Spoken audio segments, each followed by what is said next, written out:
Hey family, welcome back to another episode of Journey to Harmony. I'm your host, Richard Harmon, and today we're going to talk about two bank failures that have happened. So what's going on right now is that Silicon Valley Bank was a major bank lender to startup companies. So those companies that are in San Francisco, those companies who are startups, many of these companies have hundreds of employees, thousands of employees sometimes, and they're looking to build their income from a smaller sector. They borrow money against the valuation, against the idea of a company, and then they're able to scale from there. So what's happened recently is with the Federal Reserve raising their rates, with them going from a lower rate 0% early in 2021 to all the way close to 5% now. This has caused these banks these startups who have used to being able to borrow money for investments, they no longer are able to borrow at that high rate. So now their money that they deposited into Silicon Valley Bank, now they need that money to operate on a daily basis.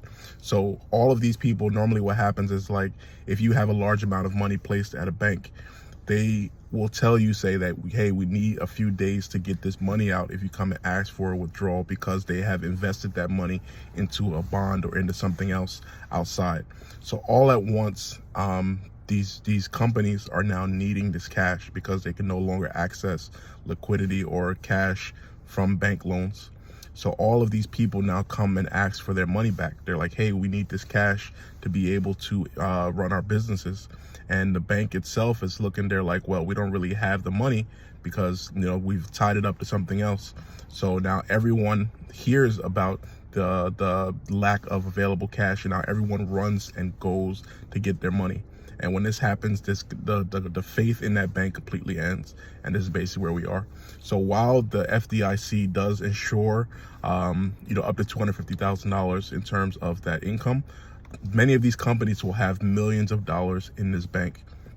So now, if you're a company that has 100 employees and your monthly income, your monthly budget is $5 million, and you have, or your yearly income is $5 million, and now all of a sudden that money that you have, half of that money is now locked up with a company that's failing. Now all of a sudden you have problems. Now so extrapolate that now to 10 companies, 20 companies, 100 companies. This is how this is catapulting across the whole entire sector. And many of these businesses are not focused, although they're technology companies, they're not solely focused just in technology. There may be people who use their technology to help manufacturing. There may be people who help their technology to help healthcare. So this issue it looks small overall, but this is a very far-reaching issue. So now, as we're looking at this, now you're looking, because everything in our economy across the global scale is all connected. So as we're looking at this now, it's a small ripple, but again, as they say here, that when America catches a cold, the rest of the world catches pneumonia. So as we're looking to see what happens now, there's a good chance that this could reverberate on other sectors. Surely we don't know exactly what is to happen, but I've been someone who has been kind of skeptical of how deep this is possibly going to be, but this for sure looks like could be something much greater than what was expected. What are your thoughts? Please comment below.